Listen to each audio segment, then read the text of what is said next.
Welcome back, you degenerate Genshin Impact players. 2023 was one of the years of Genshin Impact. It was definitely a Genshin Impact year. We got 15 new characters, and I'm going to be ranking those characters. And if you have a problem with opinion, I'm not sure why you're on the internet. I don't know. But you can see we have this super amazing tier with the absolute menace right below it. We also have better than most, can't care less, because, you know, this is me. I couldn't care less. And then D, I'll let you figure out what the D stands for. If you can't figure that one out, maybe the comment section of this video could help you. Alhaitham. The first one I want to talk about is my man, Alhaitham. Now, Alhaitham as a character got a lot of, oh, he's just a Dendro Kaching, which honestly, to be honest with his playstyle, he does play very similar to a Dendro Kaching. And he does have a couple of things that I personally don't like, but I cannot sit here and tell you that I'm going to rank him really low because there's a couple of things that I don't like about him. No, he's a very powerful C0 DPS. He's Dendro. He scales off of 2 different attacking stats, so he works very well in aggravate and quicken teams. You can put him in these Dendro-focused DPS teams and do a lot with him. His play pattern isn't too hard for a mobile player or a new player to get behind because, yeah, he plays kind of like Kaching, except you don't need to try to do cool stuff by dashing up in the air, whatever. And I don't like this that much, but I'm not going to knock him too hard for it, is that the imbue that he gets, that Dendro imbue that he gets, is a little delayed. So you will use the skill and go to want to attack somebody, and your main attack is still going to be doing physical damage. And this could get a little bit worse if you don't have like the best connection ever. Maybe you're on a train to Busan or something, and your Wi-Fi isn't really doing that well for you there, and you might not get the imbue right away. So good luck. But with all that being said, I'm actually going to put him in the absolute menace tier because of just everything we talked about, how flexible he is, how much damage he can do, and how easy he really is to play. Wriothesley. Now, next up is going to be our favorite kind of wolf dude. I don't know. Is he actually a wolf? I'm not a lore aficionado. You can maybe help him out. Help me out. Now, listen, I don't really hate Wriothesley at all, but he's cool. He's neat. He's got some of the Fontaine mechanics where you gain HP, you lose HP, you can punch things in the face. It's just, there's not a lot of ways to make him like amazingly strong. He's not a bad character. He's just not super crazy good. And we can kind of see this with Cryo as an element recently, right? Freeze has kind of lost its luster with all these big monsters and bosses in the abyss that you can't freeze. We don't have something like a Pyro Xingqiu out there to do cool stuff with Wriothesley. He's supposed to be the man on the field doing big damage and, doing that bonus big charge attack, but he's got like a kind of whatever elemental burst, just does damage, nothing super crazy. He's got some punches in there. He's just kind of basic and a little boring out there, and he doesn't have sort of the support that you would want a character like this, like a big main damage dealing character to sort of have. If he was like a pyro element character, right? We just think about that real quick. All of a sudden, you could be vaporizing everything with all the different off-field hydro applicators we have nowadays. But that's not him. That's not what he can do. So he's gonna be in the B tier, like better than most, but like not like super crazy good out there, So that's where he's gonna be staying. But it's not a bad place for him to be. At least it's not in the can't care less tier. Lyney. I want to talk about everyone's favorite first Fontaine character. I saw all of the memes. I saw all of the great stuff, blowing up all the poor little Timmy pigeons, right? Taking snapshots with the big explosions.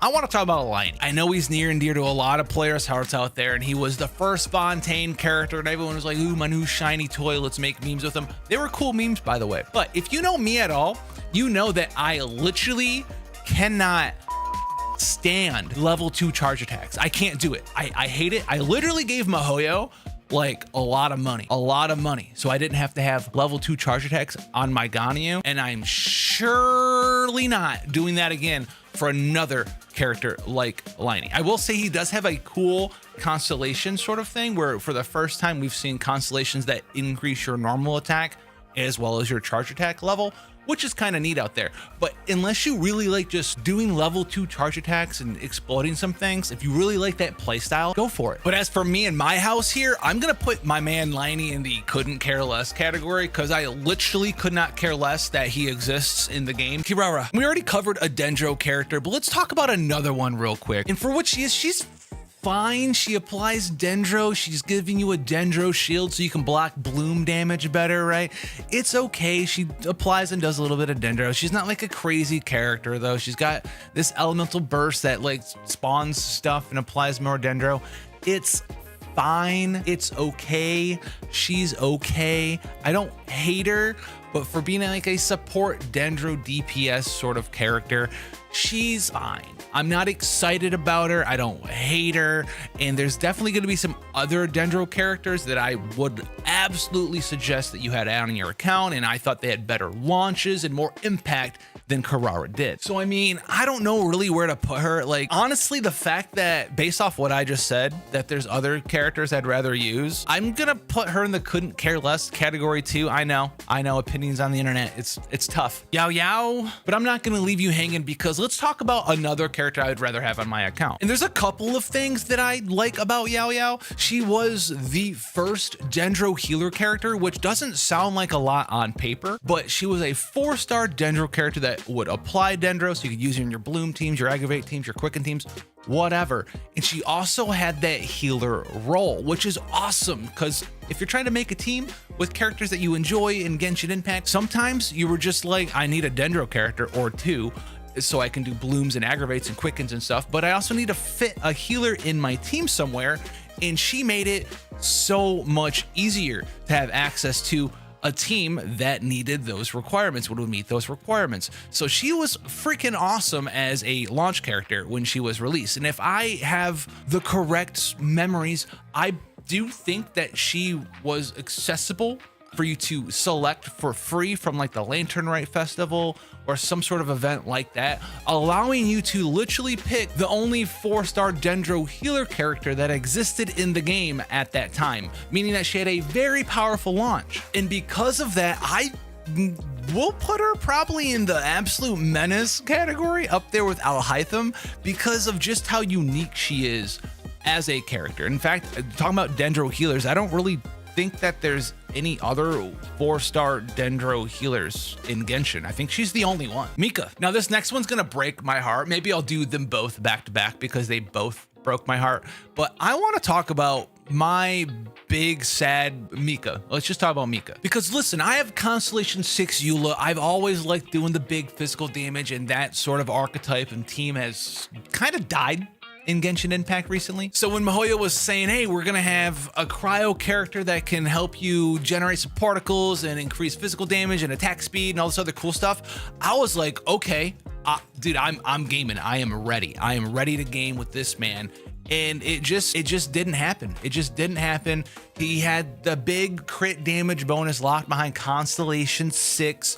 And if I'm just trying to have fun with an underused and sort of underwhelming archetype of team in Genshin being a big physical damage team, I don't feel like giving you a bunch of money so I can get my 60% crit damage, right? I don't feel like I want to be doing that. I don't really care about the Eagle Plume Feather stuff, right?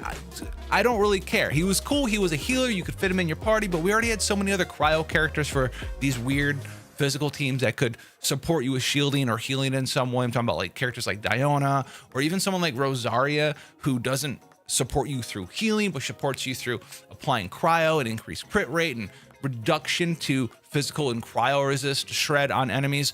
And Mika just was like, I can do cool stuff like attack speed, but to really get any benefit, you can do like physical crit damage on C6. I'm not doing that. Are you doing that? I didn't do that. Did you do that? And for that reason, the reason of breaking my heart and my soul about my C6 physical Eula teams, I'm putting that boy straight into couldn't care less. I don't care that he's in the game. I don't. Freminet? Freminet. What? This character was like supposed to be like 4-star Eula-ish, but it's like, hey, you're making a 4-star Eula. Eula's not good. My C6 Eula is like not that cool. I can one-shot like bosses for my friends with it. That's cool. But when your hard content is just like my hilly trolls run to the sides of the abyss and they stand there and they backpedal and they just do all this cool stuff. Yeah, D. That's where he goes. He goes in D. Navia. Oh, we get to talk about Navia. We get to talk about Navia now. Navia, oh boy. Now I want this to be separate from Geo discussion as an element, right? Geo's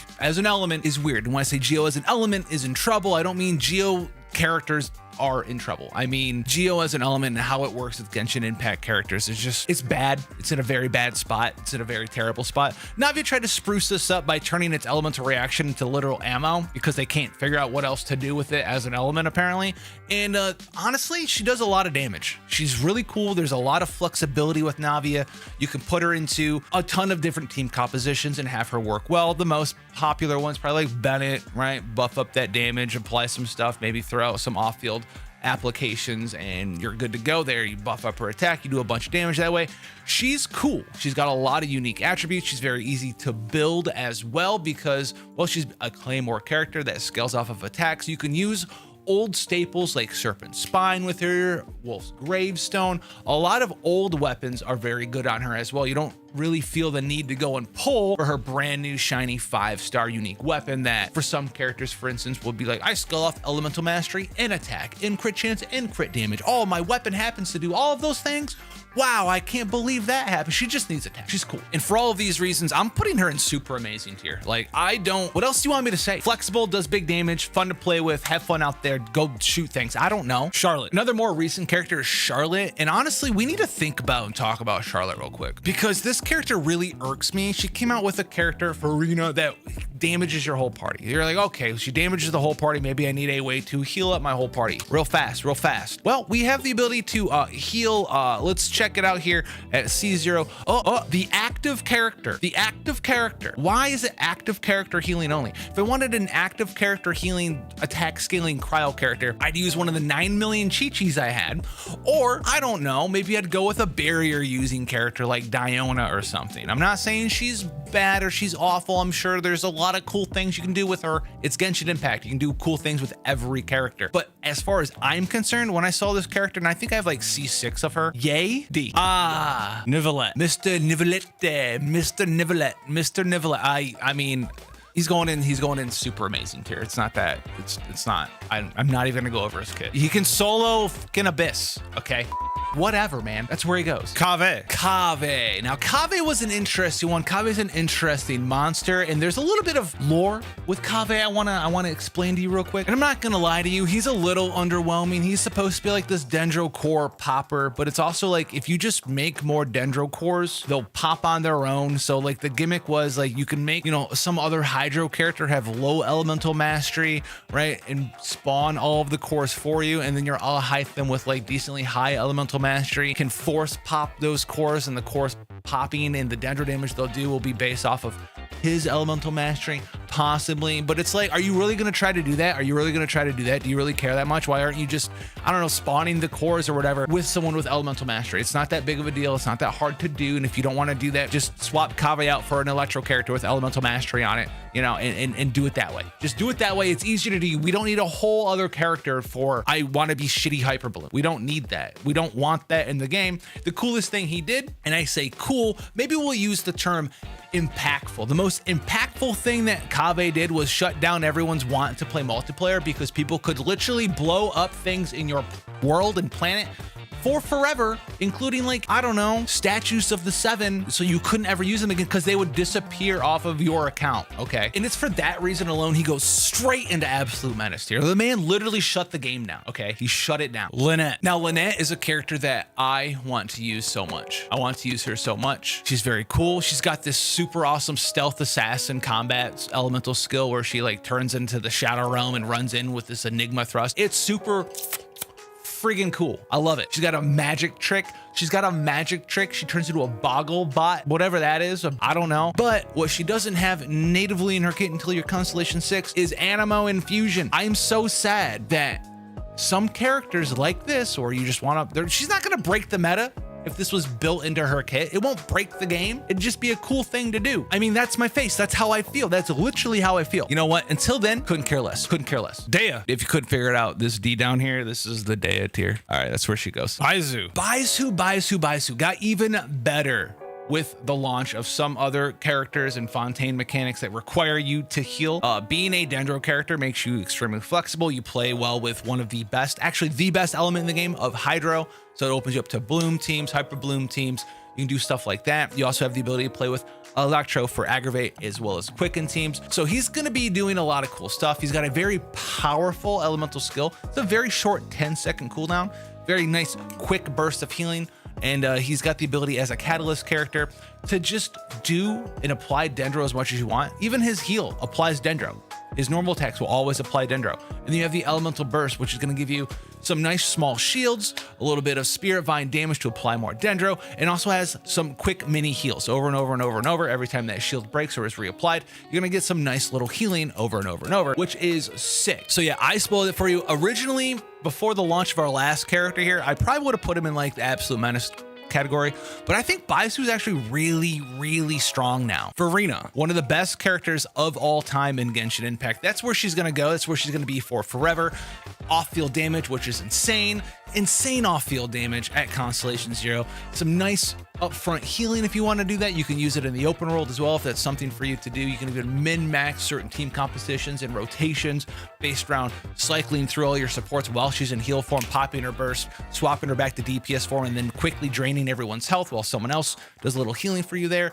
And then obviously the giant healing as well as damage bonus you get from all the fanfare stacks. She's a character that is going to literally shape the power in team compositions that you want to make with your teams in Genshin Impact. She's done so many great things for so many great characters that were kind of hard to buff up before, like Geo characters or maybe Animo damage dealers, because you don't have Viridis and Venra set to buff those damage types up. You don't have a lot of things that play well with some characters from those elements. And even if you have other characters that you can buff up, right? You're not using Dendro and Animo characters, you're using just whatever. She's hydro element, so if you put her in a pyro, focus team, it opens you up to vaporize. You can put her in a freeze team. You can put her in basically whatever you want. You can throw Furina into, and she's gonna make your team absolutely wildly insane. Now, she does have a couple of drawbacks, right? You do sort of want to have the ability to heal your team up to make max use of your fanfare stacks, but like we talked about, if you get the rotation down, you play with that team enough, maybe you made some Frankenstein's monster of a team out there, you're going to have the ability to have the knowledge of which way you need to play her. You'll swap her back into heal form, quickly go through all your supports to heal them back up, and then drop the burst, swap her back into DPS form, and just gain all of your fanfare stacks for your rotation and drop all that damage during your elemental burst. So she can do insane things for you, and that is why we are putting her right into the amazing, super amazing S tier category. If you don't like this, I'm sorry. I'm not sure why you're on the internet, but if you hate this tier list, then I really don't care. Until then, be blessed out there, and I'll see you in the next one.